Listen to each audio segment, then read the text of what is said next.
ముందుగా నాకు సినిమా జీవితాన్ని కల్పించినటువంటి మోహన్ గారికి, అమ్మగారు లక్ష్మీ అమ్మగారికి పాదాభివందనం చేస్తూ,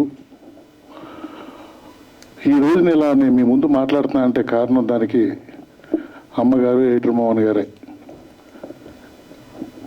నేను ఒక 2 నిమిషాలు మీ గురించి చెప్పుకుంటాను సార్. నాకు హిట్లర్ గురించి మాట్లాడతాను సార్, అందరూ మాట్లాడారు. బట్ మీ గురించి నాకు క్షేమంగా వెళ్ళి లాభంగా రండి రిలీజ్ అయ్యి రేపు ఫిబ్రవరి 4కి 24 సంవత్సరాలు పూర్తయి 25 సంవత్సరాలు అడుగు పెడుతుంది. ఇంతవరకు మోహన్ గారిని థ్యాంక్స్ చెప్పుకోవటానికి నాకు వేదిక దొరకలేదు సార్. ఇంటర్వ్యూల్లో చెప్పాను, ఇంటికి వెళ్ళి చెప్పాను, బట్ నాకు దొరకలేదు.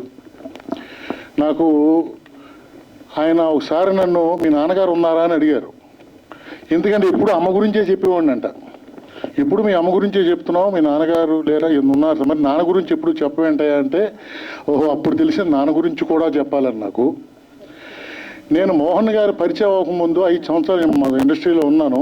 అమ్మ ఎప్పుడు గుర్తొస్తే అప్పుడు రాత్రి ఏదో బస్సు పట్టుకుని బేవారం వచ్చేసి అమ్మను చూసి వెళ్ళేవాడిని. కానీ మోహన్ గారు పరిచయం అయిన తర్వాత ఆ అమ్మ నాన్నల ప్రేమని ఇద్దరు అమ్మగారు మోహన్ గారు నాకు కలిగించారు. అది మాత్రం రియల్ అండి. నాకు నా లైఫ్లో వాళ్ళిద్దరిని మర్చిపోలేను.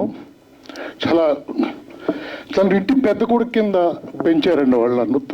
8 సంవత్సరాలు ఉన్నాను వాళ్ళ దగ్గర. రాజా రెండో కొడుకు, నేను పెద్ద కొడుకు నా ఇంట్లో. అలా నన్ను చేసి పండగకి వెళ్తుంటే స్వీట్ ప్యాకెట్ కొని 2 జతలు బట్టలు తీసిచ్చి ఇంటికి వెళ్ళవయ్యా అనేవారండి. బట్ అటువంటి మహానుభావుడు దగ్గర నాకు పనిచేయడం చాలా అదృష్టం, చాలా సంతోషం.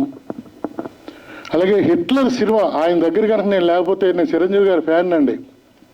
హిట్లర్ సినిమాకి నేను ఆయన దగ్గర లేకపోతే నాకు హిట్లర్ సినిమా అనేది దొరకదు.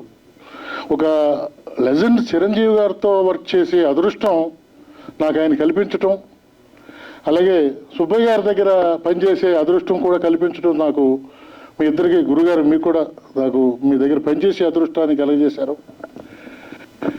హిట్లర్లో అసలు మోహన్ గారు ఒక పెద్ద పుస్తకం అండి. ఆయన స్క్రిప్ట్ తలగడ ఉండదు, దిండు ఉండదండి. స్క్రిప్ట్ తల కింద పెట్టుకుని పడుకునే మనిషి. ఆయన దగ్గర ఎన్ని నేర్చుకున్నామంటే 24 గంటలు ఆయనతోటే కదండి. ఇప్పుడు ఒక 24 గంటలు పొద్దున ఆయన 10 గంటలకు వచ్చేవారు, సాయంత్రం 5 అలాగే వెళ్ళి మళ్ళీ 9కి వచ్చేవారు ఫ్రెష్గా. తెల్లవారుజాము 4 గంటల వరకు ఇలా 8 సంవత్సరాలు ఆయనతో జర్నీ అండి నాది. ఎన్ని విషయాలు నేర్చుకున్నామంటే ఆ విషయాలని ఒక బుక్ కింద కూడా రాయొచ్చు. ఆ సినిమా ఇండస్ట్రీ లైఫ్ అంటే ఏంటి, ఎలా ఉండాలనేది. ఈ హిట్లర్ విషయంలోనండి ఒకసారి ఆయన అవతల వాళ్ళకి అర్థం అవ్వాలి అంటే ఒక కథ చెప్పేవారు. ఈ హిట్లర్లో సెంటిమెంట్ ఎలా పండుద్ది అనే దానికి ఒక కథ చెప్పారండి ఆయన సెట్లో. ఎప్పుడు ఫీల్ అయినప్పుడు ఆ కన్నీళ్ళు వస్తాయి, ఆ కన్నీళ్ళు కళ్ళ వరకు వచ్చి ఆగకూడదు, ఆ కళ్ళ నుంచి కిందకి జారితేనే ఆ సినిమా హిట్టు, ఆ సీన్ హిట్టు అని చెప్పారు. ఇది ఒక్కసారి మీరు కావాల్సి ఉంటే, అంటే ఎంత ఎక్స్పీరియన్స్ ఉంటే ఆ మాట చెప్తారు అంటే, అది చిరంజీవి గారు సిస్టర్ని అత్తారింటికి పంపినప్పుడు ఆ కథ చెప్పారు ఆయన.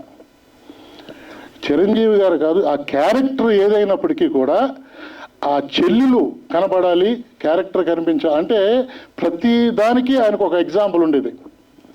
అలాగా ఆయన దగ్గర ఎన్నో నేర్చుకున్నాం. ఇలాగే చిరంజీవి గారు నాకు ఆ సినిమాకి బాగా దగ్గరయ్యారు. గురువా వెళ్ళి సీన్ చదువురా గురువా అంటే నేను వెళ్ళి సీన్ చదువు వచ్చేవాడిని. ఆయన మరి ఆ రోజుల్లోనే రాజాని మరి ఏం చూశారో నాకు తెలియదు. ఇమీడియట్గా సీన్ తరిగిన తర్వాత రాజాని పిలిచేవారు. వాళ్ళిద్దరూ ఒక అరగంట హ్యాపీగా మాట్లాడుకునేవారు, దాని గురించి డిస్కస్ చేసేవారు. ఆ గురువు అయ్యిందా అనేవారు ఆయన.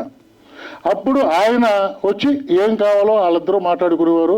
ఈలోపే రాజాకి ఆయనకి అన్నీ అయిపోయి, అది మనసులో పెట్టుకుని లేదా రాజా మీద ఆయనకు ఉందో గాడ్ ఫాదర్ చేయడానికి నేను చాలా అదే ఫీల్. నాకు హిట్లర్ సెట్టే గుర్తొచ్చింది. చాలా అటువంటి హిట్లర్ని రాజేంద్ర కుమార్ గారు చెప్పినట్టుగా 5 సిస్టర్స్ ఒక హీరో అన్నప్పుడు నేను ఫ్యాన్స్ బాగా క్లోజ్ అండి. వెస్ట్ గోదావరి సుబ్బయ్య గారు తక్కువ చెప్పారు, లెటర్లు కాదండి, నాకు వార్నింగ్లు వచ్చినాయి. తిట్టి మా హీరోకి 5 చెల్లెలు పెట్టి మధ్యలో నడిపించడం బుద్ధి జ్ఞానం ఉందా అన్న రోజులు కూడా ఉన్నాయి. లేదు, ఏటర్ మోహన్ గారు ఆయన కలిస్తే డెఫినెట్గా మామగారు లాంటి పెద్ద హిట్ అవుద్ది, చూస్తూ ఉండండి అని చెప్పి వాళ్ళకి ఎన్నో నాకు చాలా తెలుసు, మోహన్ గారికి తెలుసు. ఇలాగా హిట్లర్ని ఇంత పెద్ద హిట్ చేసి మళ్ళీ ఆయన హిట్లర్ సినిమాని మళ్ళీ రిలీజ్ చేద్దామన్న తర్వాత మళ్ళీ స్క్రిప్ట్ మళ్ళీ తలకిందకి వెళ్ళిపోయింది ఆయనకి. ఆయన ఆ డెడికేషను ఎలా రిలీజ్ చేయాలి, ఏ విధంగా రిలీజ్ చేయాలి. ఇంతవరకు చాలా సినిమాలు రిలీజ్ చేశారండి, సెకండ్ రిలీజ్ ఇలా ప్రెస్ మీట్ పెట్టింది ఫస్ట్ టైం. చిరంజీవి గారి సినిమాలు, మన మహేష్ బాబు గారి ఇలా జరుగుతున్నాయి. కానీ బట్ మళ్ళీ ఎటువంటి ఇది కావాలి, అందరికీ తెలియాలి, మళ్ళీ ఈ సినిమా రిలీజ్ అవుతుందని ఇలా ప్రెస్ మీట్ పెట్టి చేయడం అనేది చాలా గ్రేట్ అండి. డెఫినెట్గా ఈ సినిమా యూత్కి బ్రహ్మాండంగా ఉపయోగపడుతుంది. ఒకసారి చూడవలసిన సినిమా.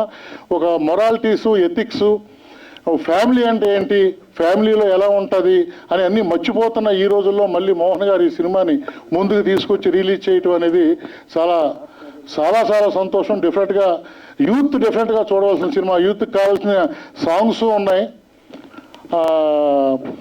ప్లస్ ఆ సెంటిమెంట్ కూడా డెఫినెట్గా యూత్కి కనెక్ట్ అవుద్ది. డెఫినెట్గా చూడండి.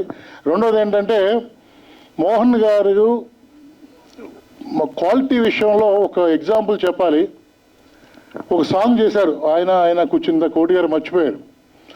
ఆ సాంగ్ ఒక వారం రోజులు విన్న తర్వాత సుబ్బయ్య గారు ఆయన మాట్లాడుకున్నారు, ఈ సాంగ్ అంత ఎఫెక్టివ్గా ఉంటుందంటావా, ఇంకేదన్నా బెటర్మెంట్కి వెళ్దామా అని ఏ ప్రొడ్యూసర్ ఆలోచించారు. ఎందుకంటే 1,10,000 రూపాయలు ఆ రోజుకి సాంగ్ అయిపోయింది, ఓన్లీ ఆర్కెస్ట్రాకి. ఇంకా రైటర్స్ తిరగటానికి ఎంత అయ్యిందో ఆలోచించండి. అటువంటి సాంగ్ను పక్కన పెట్టి మళ్ళీ సాంగ్ కోసం 15 రోజులు సిట్టింగ్ చేసి కన్నీళ్ళకే కన్నీళ్ళు వచ్చే సాంగ్ చేశారండి. అది ఏ ప్రొడ్యూసర్ చేయరండి. అయిపోయింది కదా, గడిచిపోయింది కదా, వెళ్ళిపోదాంలే అనుకుంటారు తప్ప, అంటే క్వాలిటీ కోసం, ఆ సినిమా సక్సెస్ కోసం అంత తాపత్రయపడే మనిషి దగ్గర, ఆ ఫ్యామిలీ దగ్గర నేను పనిచేసినందుకు ఆ భగవంతుడు నాకు వాళ్ళకి పరిచయం చేసినందుకు ఆ భగవంతుడు థ్యాంక్స్ చెప్పుకుంటూ ఈ సినిమాను అందరూ చూడాలని మోహన్ గారికి, అమ్మగారికి పాదాబంధనం చేసుకుంటూ సెలవు తీసుకుంటున్నాను. Thank you. రైట్.